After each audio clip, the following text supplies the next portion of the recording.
Hello बच्चों, Vedang channel पर आप सभी का स्वागत है।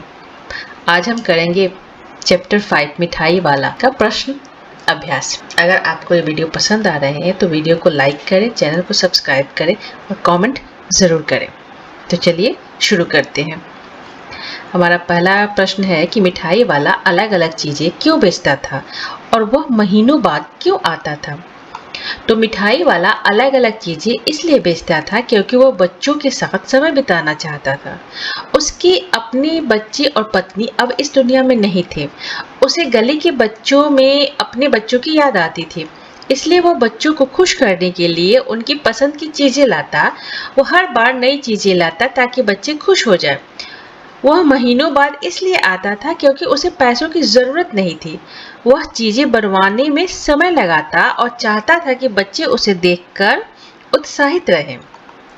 दूसरा प्रश्न है हमारा कि मिठाई वाले में वे कौन से गुण थे जिनकी वजह से बच्चे बड़े भी उसकी ओर खींचे चले आते थे।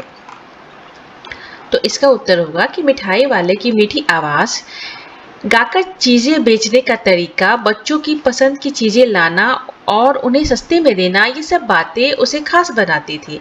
वह बच्चों से प्यार से बातें करता था, उन्हें अपना जैसा मानता था और इसी वजह से न सिर्फ बच्चे बल्कि बड़े लोग भी उसकी ओर खींचे चले आते थे।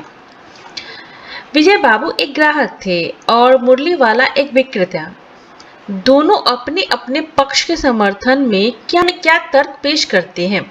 तो विजय बाबू ग्राहक थे। उन्होंने कहा कि फेरी वाले अक्सर झूठ बोलते हैं और सभी को चीजें सस्ते में देने की बात करते हैं, लेकिन फिर भी एहसान जताते हैं। मुरली वाला विक्रेता था।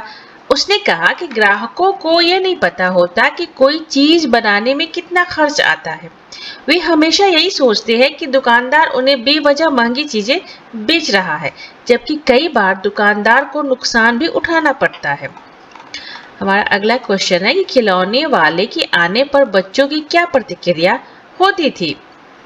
तो इसका उत्तर है कि खिलौने वाले के आते ही बच्चे बहुत खुश हो जाते थे, खेलना कूदना छोड़कर उसकी तरफ दौड़ते थे। उन्हें अपने जूते चप्पल या सामान की भी परवाह नहीं रहती थी। वे जल्दी से घर जाकर पैसे लाते और खिलौने खरीदने लगते थे। खिलौने वाला उन्हें मनपसंद खिलौने देता था। बच्चे खिलौने पाकर बहुत खुश हो जाते थे। अगला क्वेश्चन हमारा कि रोहिणी को मुरली वाले के स्वर से खिलौने वाले का स्मरण क्यों हो आया। तो इसका उत्तर हो कि रोहिणी को मुरली वाले की आवाज सुनकर खिलौने वाले की याद आ गई, क्योंकि दोनों की आवाज मीठी और पहचानी हुई थी। जैसे खिलौने वाला गाकर खिलौने बेचता था, वैसे ही मुरली वाला भी गाकर मुरलियां बेच रहा था। इसी वजह से रोहिणी को पुराने दिनों की याद आ गई। किसकी बात सुनकर मिठाई वाला भावुक हो गया था। उसने इन व्यवसायों को अपनाने का क्या कारण बताया। रोहिणी की बात सुनकर मिठाई वाला भावुक हो गया था। उसने बताया कि पहले वह एक व्यापारी था। उसके पास मकान, दुकान, गाड़ी और नौकर चाकर सब कुछ था। उसकी पत्नी और 2 छोटे बच्चे भी थे। वो बहुत खुश था, लेकिन ईश्वर की इच्छा से उसकी पत्नी और बच्चे नहीं रहे। उसने यह काम इसलिए शुरू किया क्योंकि वह अपने खोए हुए बच्चों की याद इन गली के बच्चों में ढूंढता है। जब वह बच्चों को खिलौने और मिठाइयाँ देता है और वे खुश होते हैं, तो उसे बहुत सुख और संतोष मिलता है। हमारा अगला प्रश्न है 7वां। अब इस बार ये पैसा न लूंगा। कहानी के अंत में मिठाई वाले ने ऐसा क्यों कहा। मिठाई वाले के जीवन का रहस्य कोई नहीं जानता था, लेकिन जब वो अपनी दुख भरी कहानी रोहिणी और दादी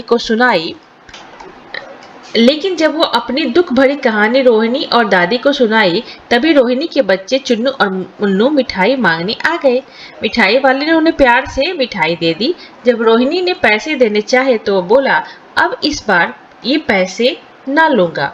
उसका दिल भर आया था क्योंकि चुन्नू मुन्नू उसे अपने बच्चे जैसे लगे, इसलिए उसने मिठाई मुफ्त में दे दी थी। इस कहानी में रोहिणी चिक के पीछे से बात करती है। क्या आज भी औरतें चिक के पीछे से बात करती हैं? यदि करती है तो क्यों? आपकी राय में क्या ये सही है?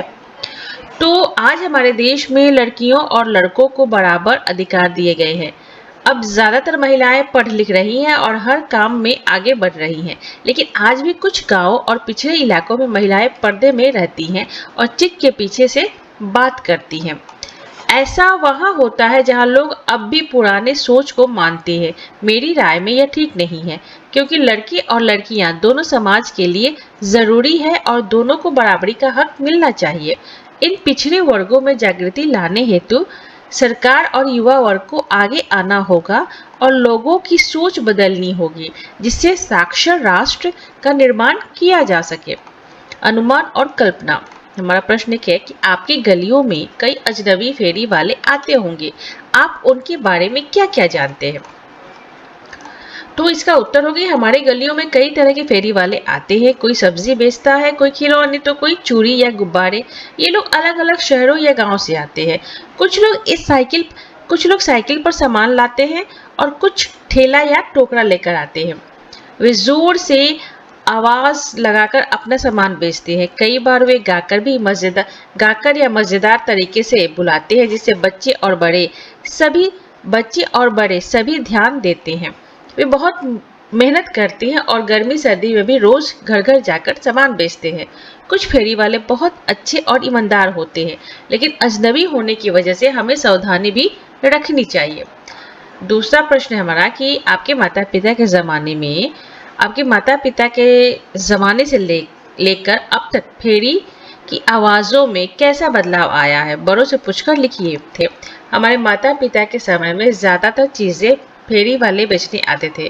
वे मीठी आवाज में गाकर अपना सामान बेचते थे। लोग उनकी आवाज सुनकर घर से बाहर आ जाते थे। वे सब्जी, फल, खिलौने, चूड़ी, मिठाई जैसी चीजें बेचते थे। अब ऐसा कम होता है। आजकल ज्यादातर लोग दुकान या मॉल से सामान खरीदते हैं। फेरी वाले भी कम हो गए हैं। जो आते हैं वे पहले जैसी मीठी आवाज में नहीं बोलते। अब ज्यादा लोग मोबाइल पर सामान मंगाते हैं, इसलिए फेरी वालों की आवाजें सुनाई देना बहुत कम हो गया है। तो ये हमारा चैप्टर मिठाई वाला का प्रश्न अभ्यास यहाँ खत्म हो गया। अब हम अगले वीडियो में दूसरा पाठ करेंगे।